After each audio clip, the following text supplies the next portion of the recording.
cherry combining working. If two collide... You're joking. Okay, fuck this game. If two collide, you should get a strawberry. Yay, there we go. Okay, oh, fuck me. Oh, no. Ah! Okay, there we go. I don't know what was going wrong, but I just fucked with some values, and voila. I'm sure it won't be an issue later. Dude, can you not, please? I'm a good programmer, I swear. God, I hate that guy. So we got cherries that combine into strawberries. Now we just need to set up all the other fruit combinations, and we're Gucci. All right, let's run it. Oh God, no, we are not Gucci. That frame rate is terrible. I think it is trying to spawn an infinite amount of fruit, which is not ideal. Oh, I can't stop the program from running. Oh, and I also can't close Unity anymore. That's fun. That's a fun little feature. Using a cool 98% of RAM. That's okay, you can have it. I wasn't using that. Oh, and it crashed. Okay, well, problem solved itself. Okay, let's just hope that we saved recently. And nope, that's a completely empty scene. I have never saved.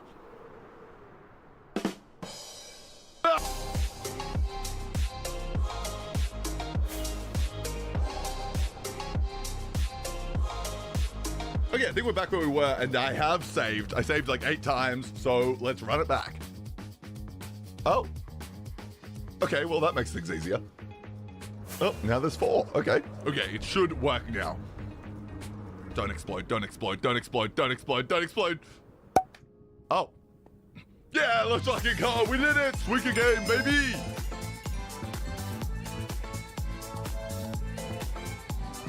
So in this game, you basically keep going until you lose. Like, there's no end goal, you just keep going until you lose. And the game ends when the fruit the Cloud Boy is holding collides with the fruit in the container, which I've already implemented and really wasn't a problem.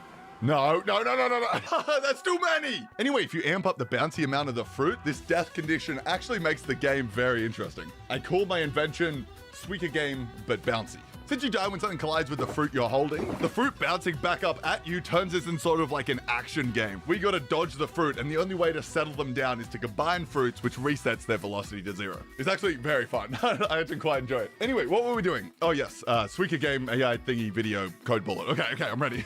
I'm back. All right, so even though I just like copied the art, I still managed to fuck it up. Like some of the colors are just a little dull, so I wanted to make it more pretty. So yeah, I did that, and here's sort of like a little side by side. We got the new fruit, which looks like a little more pretty, a little more colorful. I don't know if you can really tell, but oh, fuck off. I just wanted to show off the fucking colors. Was that too much to ask? Don't you fucking start, Henry. You've lost, I'm taking these. You've lost drumstick privileges. Okay, now that we've got pretty colors and stuff, pretty much all that's left is to add the scoring system, which once again, I did this through the very scientific process of watching streamers and then doing some quick math. Basically, you just get points by combining fruit.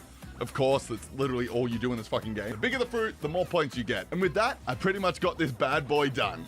Except for that, I've never seen this before.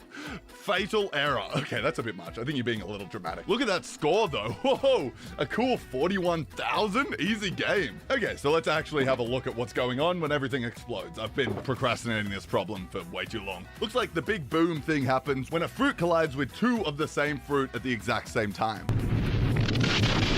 Instead of only combining with one of them, it tries to combine with both, creating 2 copies of the next fruit tier. Here's a more controlled version of what happens. What we get is 2 cherries turning into 2 strawberries, which instantly combines into a single grape all in one frame. This isn't quite enough to cause the explosion though. For that to happen, we need the other fruit to sort of give it a little push. So in this case, it's really this right here that causes everything to go nuclear. We've got 3 cherries, which turns into 2 strawberries, which instantly combines with the other strawberry to become 3 grapes. The 3 grapes continue combining with themselves until they've reached apples, in which case these guys join the party. And now shit has properly hit the fan in a major way, reaching a cool score of, wow, okay, it's 2.5 million. Not too shabby if I don't say so myself. Apparently reaching 3,000 is impressive. So 2.5 million, child's play. Anyway, explaining that wasn't really that important. I just thought it was cool. And you know what? It's a fucking Squeaker Game video. Clearly your time isn't super valuable anyway.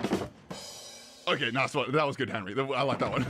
Okay, basically all we have to do is stop 3 cherries from becoming 2 strawberries and we'll stop the apocalypse, which is honestly only like 1 line of code. And look at this, it works. Magic. And with that, we've successfully cloned Squeaker Game, which is actually super easy. Like, only took me like 2 days, which is a little life hack. If you don't want to pay for a new game, just fucking make it yourself. Instead of paying it's $2.99. Okay. That's extremely reasonable. Okay, maybe just buy it yourself. Okay, now that the game is done, it's time to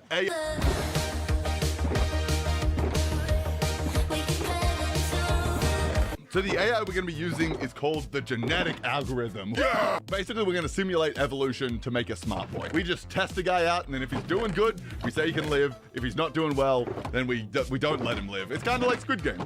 Really? No, not at all. But the problem is this is running really slowly. So instead of just running one boy at a time, we instead are going to run a couple more.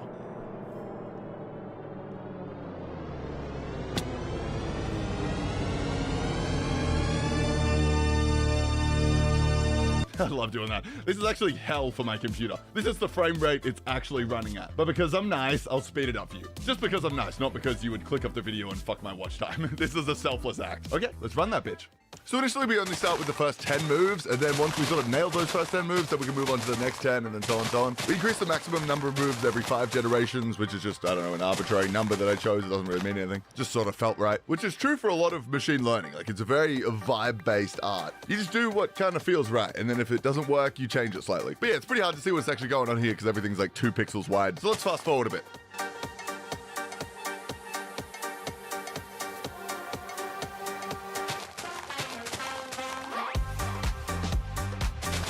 Okay, we're now at 100 total moves. When I ran them with just completely random moves, they'd last like 100 to 150 moves. But the smarter the AI, the longer it should last, in theory. We got a best score of 787. I don't know if that's anything. Yeah, my main goal for this video is to get a score of at least 3,000. I think that'll be that good. That's like the gold standard for what people are like aiming for. Like, it's a big deal if you get 3,000. It would be sick if we got a better score, but yeah, I'd be happy with 3,000. So we're at like 700, which is not that. So we still got a long way to go. But that's the best score they can get with the current number of moves. They're not dying at this point. So we should be able to get a much higher score. All right, another fast forward, go.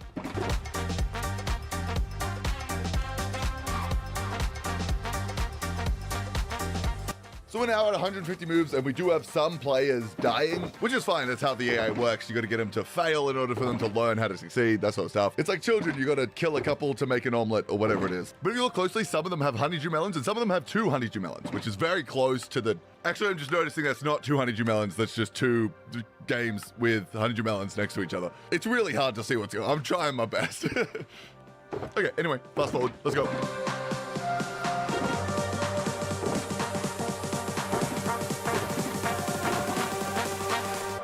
And finally, after 96 generations, we got it where it's like pretty much not improving anymore. We got a best score of over 2,000, which is pretty good. Not really, honestly, this is kind of shit. No one has a watermelon. No one's looking competent in any way, but I do have a plan. Okay, that didn't really work. It was all right, but it could definitely be improved. The main problem with this is I just used the score as the fitness function. Okay, let me explain. So we're gonna have a way to calculate which boys did good and which boys didn't do good, so we know which ones we have to kill off. At the moment, we are just using the score. So if a player gets a better score, it's doing better, which kind of works. But the problem is the position of the fruit is really important in this game. These 2 have the same score, but one is in a way better position. It's this one. It's this one here. Basically, the strategy is you want your biggest fruit in the bottom corner so it's not blocking any of the other fruit. And you also want something that I call a fruit chain. You want your biggest fruit to be touching your next biggest fruit, which then touches your next biggest fruit to form a little chain thing all the way down. So you can have cool shit like this. Oh. No, the pineapple's still supposed to touch. Let me just grab this. So you can do cool stuff like this. Yeah, we did it. So I just coded a little thing to calculate how long the fruit chain is and scale the score according to that. The scaled score also increases if the biggest fruit is in the corner. And yeah, that's it. I ran that bitch for like 8 hours. Oh, honestly, this shit takes so fucking long. This has been such a process. But here it is. I present to you a Suika game, whatever it is. Go.